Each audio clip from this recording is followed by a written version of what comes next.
Hello दोस्तों, welcome back to my channel. दोस्तों, आज हम अपने इस क्लास में सीखने वाले हैं 32 बस्ट और 40 बस्ट के आर्म होल में क्या डिफरेंसेस होते हैं तो वो देखेंगे। तो सबसे पहले चलिए हम शोल्डर का 6 इंच पे एक मार्क कर देंगे और यहीं से 6.5 इंच पे एक मार्क हम कर देंगे आर्म होल का।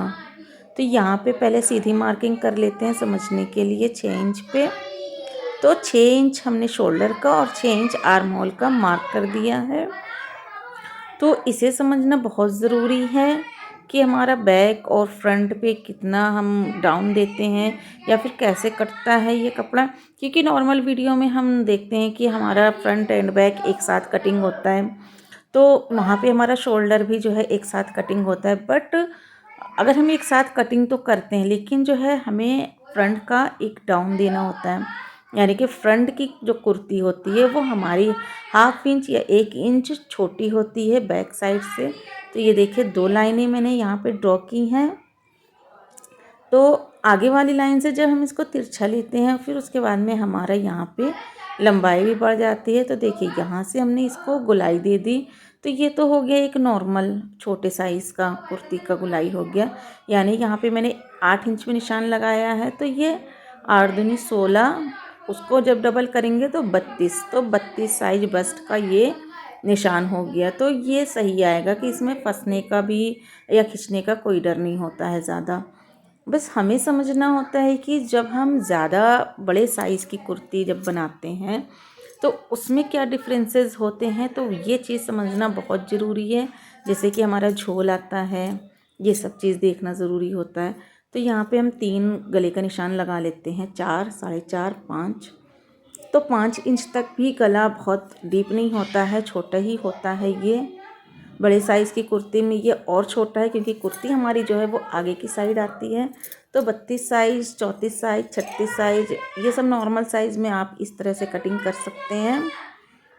जो हमारी सेंटर वाली लाइन हो गई सीधी, यहाँ से आप गोलाई दे करके कट कर सकते हैं।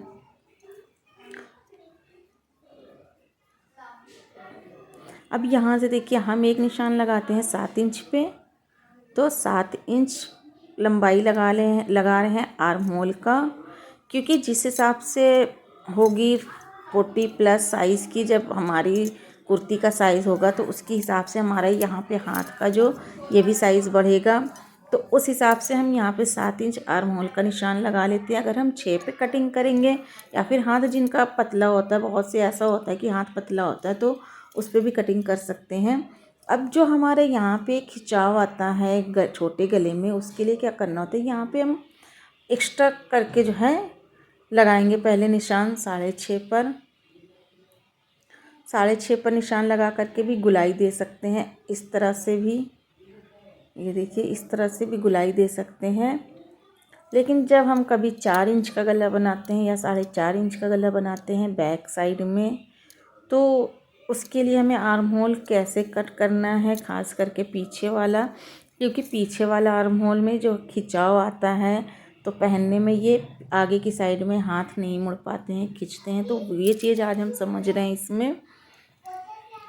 तो यहाँ से देखिए हमें एक मिडिल पॉइंट निकालना होता है। तो 7 इंच का हमारा मिडिल पॉइंट आ रहा है 3.5 इंच।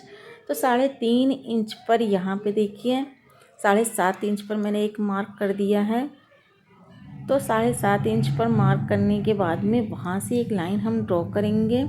तो चलिए इसको सबसे पहले सारा मिटा देते हैं ताकि अच्छे से समझ में आ जाए। अब यहाँ से देखिए हम लगा रहे हैं 1.25 इंच पर निशान। तो एक 7.5 इंच पर मैंने निशान लगाया। अब यहाँ पे 1.25 इंच पर निशान लगा के एक तिरछी लाइन हमने खींच दी है। तो अब देख सकते हैं वीडियो में कि आपको कितनी चौड़ाई दिख रही है, कि बैक साइड जब हम इस तरह से निशान लगाएंगे तो छोटे गले में, ख़ास करके छोटे गले में इस टाइप का जब निशान लगाएंगे तो एक खिंचाव सा जो होता है पीठ की साइड में, तो वो खिंचाव नहीं होगा आपका। और फिर आपको जो अपना अपर बस्ट का निशान जितना भी लगाना है वो आप यहाँ पे लगा दीजिए।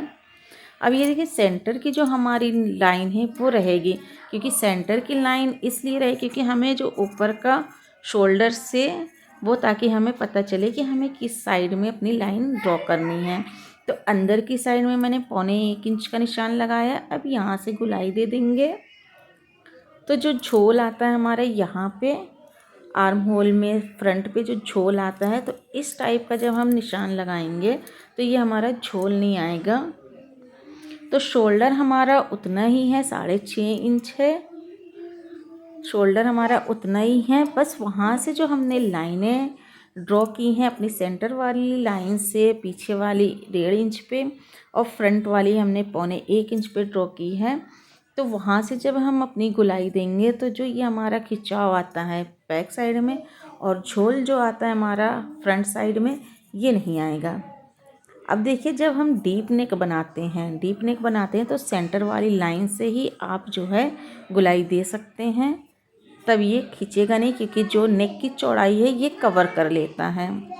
छोटे नेक में हमें इस तरह से बनाना है, जो हमारी पहली वाली लाइन है इस तरह से बनाना है, और डीप नेक में यानी बड़े गले में 7 इंच 7.5 इंच में हमें सेंटर वाली लाइन से गुलाई दे देनी है और गहराई हमको इसी तरह से देनी है जैसा कि मैंने अभी बताया है। अगर ज़्यादा नेक डीप कर रहे हैं तो शोल्डर को थोड़ा सा कम कर लेंगे और शोल्डर का जो डाउन आर्म होल की साइड में जा रहा है वो डाउन हम कर लेंगे नेक की साइड में। बहुत ज़्यादा नहीं करेंगे, 1/2 इंच करेंगे, ताकि नेक हमारा जो है बार बार वो गिरेगा नहीं शोल्डर से।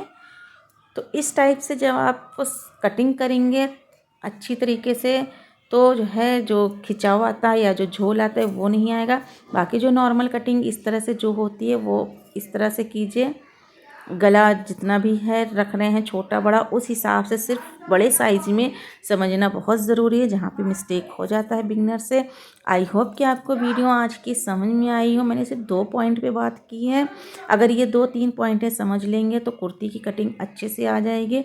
आई होप कि आपको आज की वीडियो पसंद आई हो और समझ में आई हो। वीडियो पसंद आई हो तो वीडियो को लाइक कीजिए, चैनल को सब्सक्राइब कीजिए। मिलते हैं नेक्स्ट वीडियो में। Thank you, take care.